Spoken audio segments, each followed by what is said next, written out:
Hello नमस्कार हमारे प्यारे बीपीएससी है टीचर्स साथियों। आपका हमारे चैनल स्टडी तंत्र में बहुत बहुत स्वागत है। आशा करते हैं आप सभी स्वस्थ और मस्त होंगे। साथियों, जैसा कि आप सभी अपने स्क्रीन पर देख सकते हैं, बीपीएससी हेडमास्टर हेड टीचर सचिवालय अपडेट। साथियों, आज की डेट में हमारे समस्त जितने भी हेडमास्टर हेड टीचर साथी हैं उनके लिए एक बहुत बड़ी अपडेट जारी हो चुकी है। साथियों, आप में से बहुत सारे लोगों के लगातार कई सारे प्रश्न आ रहे थे, कई सारी क्वेरीज आ रही थी कमेंट सेक्शन के माध्यम से। साथ ही साथ आप में से बहुत सारे लोग बहुतायत संख्या में यहाँ पे एक क्वेरी पूछ रहे थे कि आप सभी के विद्यालय आवंटन को लेकर के विभाग क्या तैयारी कर रहा है। तो साथियों, इस वीडियो के माध्यम से आप सभी को आपके स्कूल अलॉटमेंट के रिगार्डिंग जानकारी दी जाएगी। साथ ही साथ ग्रीवांस पोर्टल के माध्यम से यहाँ पे कई सारे एचएमएसटी ने अपना जो है ग्रीवांस दिया था, उस पर भी यहाँ पे विभाग ने विचार करते हुए स्कूल आवंटन की कार्रवाई संप्रेषित की है। उसके संदर्भ में भी एक बड़ी अपडेट जारी हो चुकी है। इसके अलावा यहाँ पर हम बताना चाहेंगे कि कई सारे हमारे एचएमएसटी साथी जो हैं उन्होंने एक क्वेरी की थी, सर वेतन संरक्षण यहाँ पे हमको मिल गया। कई जिलों के द्वारा इसके रिगार्डिंग पत्र जारी किए गए और जो उनकी पूर्व की सेवा थी और उसका जो एरियर बनता था वेतन संरक्षण के हिसाब से, उसके एरियर को लेकर के आखिर क्या प्लानिंग विभाग कर रहा है और यह कब तक प्राप्त हो जाएगा, तो उसके संदर्भ में भी हमें जानकारी प्राप्त हुई है। यानी कि कुल मिला करके आपको संपूर्ण अपडेट आज इस वीडियो में देंगे। लेकिन वीडियो के मुख्य भाग में आगे बढ़ने से पहले आप सभी से एक रिक्वेस्ट है, यदि आप हमारे चैनल पर नए हैं और अभी तक आपने हमारे चैनल स्टडी तंत्र को सब्सक्राइब नहीं किया है तो जाइए फटाफट आपके अपने चैनल स्टडी तंत्र को जरूर सब्सक्राइब कर लीजिए, क्योंकि बीपीएससी हेडमास्टर हेड टीचर के रिगार्डिंग लगातार हमारे चैनल ऑथेंटिक और जेन्युइन अपडेट देता रहता है। चलिए साथियों, वीडियो में आगे बढ़ते हैं।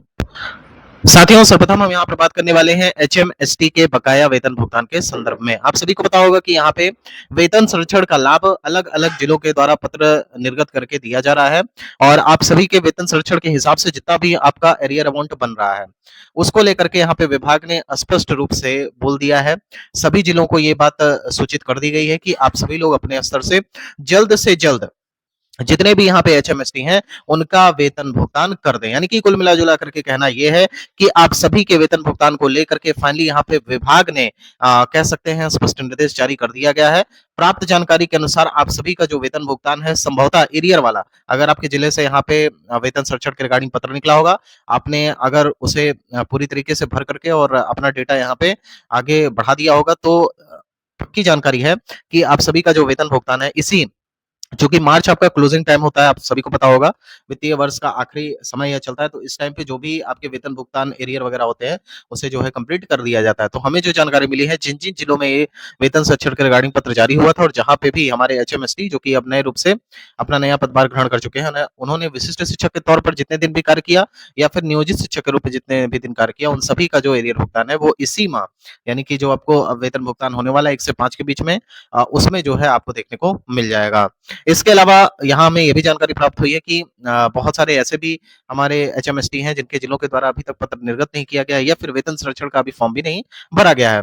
तो उसके रिगार्डिंग क्या है, तो बताया गया है चूंकि वित्तीय वर्ष अब समाप्त हो जाएगा तो अब यहाँ पे जो नए सिरे से बकाया वेतन भुगतान होगा वह जो है 1 से 2 माह का यहाँ पे प्रोसेस में टाइम लग सकता है। तो बताया जा रहा है कि गर्मी के छुट्टियों से पहले ही ऐसे तमाम जो हमारे एचएमएसटी होंगे उनका भी वेतन भुगतान कर दिया जाएगा, यानी कि जो बकाया वेतन भुगतान अभी उनका बचा हुआ है।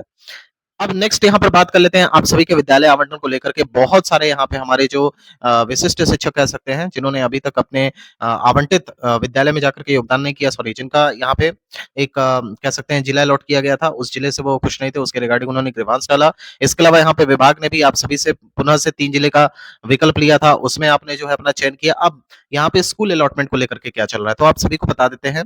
आप सभी के दिए गए ब्लॉक के आधार पर आप सभी का स्कूल अलॉटमेंट कर दिया गया है। ये बड़ी खबर है साथियों, आप सभी को बता रहे हैं, आपके स्कूल अलॉटमेंट हो चुके हैं। अब आपको किसी भी वक्त यहाँ पे स्कूल अलॉटमेंट सूचना देखने को मिल जाएगी। ये जो पत्र है स्कूल अलॉटमेंट यानी कि विद्यालय आवंटन को लेकर के प्राप्त जानकारी के अनुसार अगले सप्ताह यानी कि अप्रैल के फर्स्ट वीक में आने की पूरी संभावना है।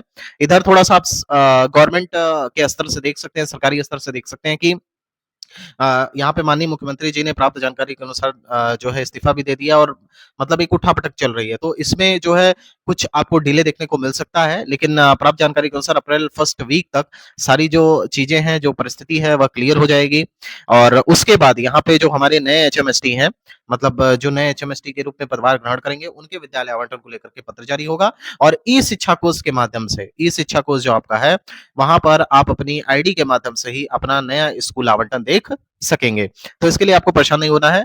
पक्की जानकारी है कि फर्स्ट वीक ऑफ अप्रैल में आपको आपका स्कूल आवंटन देखने को मिल जाएगा। साथ ही साथ आप सभी को ये भी बता देते हैं, अब शिक्षा विभाग फुल प्लानिंग में है कि आप जो भी विकल्प देते हैं, ठीक है? मान लेते हैं कि आपने 5 जो है ब्लॉक का विकल्प दिया या जैसा भी दिया, तो उसी उसी ब्लॉक में ही आपका चयन किया जाएगा जो आपने विकल्प दिया है। हालाँकि आप पहले दूसरे विकल्प के आधार पर जाइए कि हमने फर्स्ट प्रायोरिटी जो दी है वो हमें क्यों नहीं मिला, तो इसमें थोड़ा-सा अलग चीज़ें हो सकती है। लेकिन फिर भी अगर हम बात करें सटीक रूप से, तो अगर आपने 5 ब्लॉक यानी कि 5 प्रखंड का चुनाव किया है, तो कोई ना कोई एक प्रखंड आपको अवश्य देखने को मिलेगा जिसमें आपका यहाँ पे चयन हो जाएगा और वहाँ पे जाकर के फाइनली आप as a head master, head teacher join करेंगे। साथियों नेक्स्ट यहाँ पर हम बात करते हैं तो हमारे जो एचएमएसटी हैं वो उनकी सबसे बड़ी जो क्वेरी रहती है वो ये रहती है कि सर मूल वेतन और साथ ही साथ ट्रांसफर को लेकर के, और ट्रांसफर को लेकर के एक बड़ी खबर आपको बता दे रहे हैं। ट्रांसफर नियमावली पे जो आंशिक संशोधन होने थे वह आंशिक संशोधन भी यहाँ पे कंप्लीट हो चुके हैं। अब फाइनली यहाँ पे जो आपकी कमेटी बनी हुई है, आपने देखा होगा कि यहाँ पे जो है 15 दिन का समय दिया गया था और उन 15 दिन का जो समय दिया गया था उसके भीतर ही यहाँ पे जो कमेटी है उसने अपनी अनुशंसा कर दी है। कुछ आंशिक संशोधन हुए हैं, उसमें कुछ प्रमुख संशोधन ये भी थे कि एचएमएसटी को कितनी बार यहाँ पे ट्रांसफर का फायदा देना है, चूंकि सभी एक राजकर्मी हैं, एक बैनर के तले आते हैं, किसी भी राजकर्मी के साथ भेदभाव यहाँ पे सही नहीं बैठता है, तो इसको लेकर के आंशिक संशोधन हुए हैं। आपने पेपर में देखा होगा कि यहाँ पे बोला गया है कि प्रधान शिक्षक हो चाहे प्रधानाध्यापक हो, उनके वो पूरे सेवा काल में यहाँ पे 2 बार ऐच्छिक ट्रांसफर का लाभ दिया जाएगा। तो उसी के तहत यहाँ पे प्लानिंग चल रही है कि आपको ऐच्छिक ट्रांसफर का लाभ दिया जाएगा, और चाहे वह सेम जिला में बात करें या फिर आप अगर अंतर जिला में बहुत दूर चले गए हैं तो उसको लेकर के बात करें, उन दोनों के ही संदर्भ में यहाँ पे विभाग प्लानिंग कर रहा है। प्राप्त जानकारी के अनुसार मई माह में आपसे आवेदन ले लिए जाएंगे और आप सभी को पता है जनगणना भी चलेगी और कल से जो है ऑफिशियली जनगणना स्टार्ट हो भी जाएगी। फील्ड की बात करें तो आप सभी को पता है 2 मई से लेकर के बिहार में 31 मई तक यहाँ पे जनगणना के कार्य चलेंगे, और इस दौरान जो आपके यहाँ पे कह सकते हैं जो संगणक हैं, वह फील्ड पे जाकर के अपनी जो है जनगणना का दायित्व संभालेंगे। तो मई में आपसे आवेदन लिए जाएंगे, पक्की जानकारी है। जितने भी बिहार में शिक्षक हैं, वो सभी इस दायरे में आएंगे। साथ ही साथ हमारे जो नए एचएमएसटी हैं, वो भी इस दायरे में आएंगे। मई माह में आप सभी से आवेदन ले लिए जाएंगे और जून माह में आप सभी का यहाँ पे ट्रांसफर कर दिया जाएगा, और इसको लेकर के परेशान मत होइएगा अगर किसी का यहाँ पे जनगणना में नाम आ गया या कुछ भी है। हालांकि बहुत कम ही लोगों का यहाँ पे जो हमारे एचएमएसटी है उनका नाम आया है जनगणना में। ऑफिशियली अगर देखा जाए तो ज्यादातर टीचर्स को यहाँ पे इस बार विद्यालय अध्यापकों को कार्यभार दिया गया है। तो कुल मिला-जुला करके देखा जाए तो जून में ट्रांसफर पक्का है, मई में आपसे आवेदन लिए जाएंगे, इसको लेकर के निश्चिंत रहिए। और यहाँ ये भी बता दे रहे हैं कि ट्रांसफर नियमावली भी आपकी बहुत जल्द अब जारी होने वाली है। पब्लिक डोमेन में बात करते हैं तो चूंकि अभी कमिटी ने अनुशंसा की है, तो अब त्वरित आपको देखने को मिल जाए 1 से 2 दिन के अंदर, तो ये तो सही बात नहीं होगी, और इसको लेकर के हमें कोई ऑफिशियल अपडेट भी नहीं प्राप्त हुई है कि आपका यहाँ पे कमिटी क्या अनुशंसा कर रही है और उसके बाद फाइनली आपको कब तक देखने को मिलेगा, इसको लेकर के कोई अपडेट नहीं है। लेकिन हाँ, एक अगर एस्टिमेटेड डेट की बात करें तो जरूर आपको अप्रैल महीने के मिड में या फिर अप्रैल लास्ट तक जाते-जाते आपको आपका ये जो नई ट्रांसफर नियमावली है वो देखने को अवश्य प्राप्त हो जाएगा। हालाँकि बात करते हैं 2 से 3 दिन के अंदर भी एक बहुत बड़ी मीटिंग प्रस्तावित है। उस डेट तक भी आपको ये कहीं न कहीं 90% तक चीज़ें पता चल जाएँगी कि आखिर ये जो नई ट्रांसफर नियमावली है वो कब तक जो है पब्लिक डोमेन में जारी हो जाएगी। साथियों अब नेक्स्ट बात कर लेते हैं यहाँ पे मूल वेतन अपडेट को लेकर के। तो मूल वेतन अपडेट यही है कि विभाग पहले भी प्लानिंग कर रहा था कि आप सभी के मूल वेतन को बढ़ाया जाए। जो आपकी माँग थी वो जायज़ थी, लेकिन यहाँ पे तमाम जो हमारे शिक्षक साथी हैं, जो एचएमएसटी हैं, उन लोगों के प्रेशर की वजह से या फिर नए-नए जो मार्केट में खिलाड़ी आए हैं, जो भी हैं, हो सकता है वह अच्छा ही सोच रहे हों, लेकिन उन्होंने यहाँ पे जाकर के जो न्यायालय में अपना पिटीशन दिया, तो उसके आधार पर अब शिक्षा विभाग स्पष्ट रूप से कह रहा है, अब जब तक यहाँ पे लिखित में ऑर्डर नहीं आ जाएगा कि इसको लेकर के क्या प्लानिंग करनी है, तब तक यहाँ पे शिक्षा विभाग अब कोई कदम नहीं उठाने वाला है। तो फिलहाल मूल वेतन को लेकर के अभी आप स्थिति कह सकते हैं कि असमंजस में है, और मूल वेतन को लेकर के शिक्षा विभाग सकारात्मक रुख अपनाए हुए है। ऐसा नहीं है कि आपका मूल वेतन बढ़ेगा ही नहीं। लेकिन अब बहुत सारी चीज़ें यहाँ पे माननीय उच्च न्यायालय के ऊपर भी डिपेंड करती हैं, और उसको लेकर के यहाँ पे क्या आउटपुट निकल के आते हैं वो भविष्य में चीज़ें देखी जाएँगी। साथियों फिलहाल ये वीडियो यहीं तक। अगर आपके अभी भी कोई क्वेरी छूट रही हो तो आप सभी जाइए और कमेंट सेक्शन के माध्यम से आप सभी लोग अपनी क्वेरी पूछ लीजिए।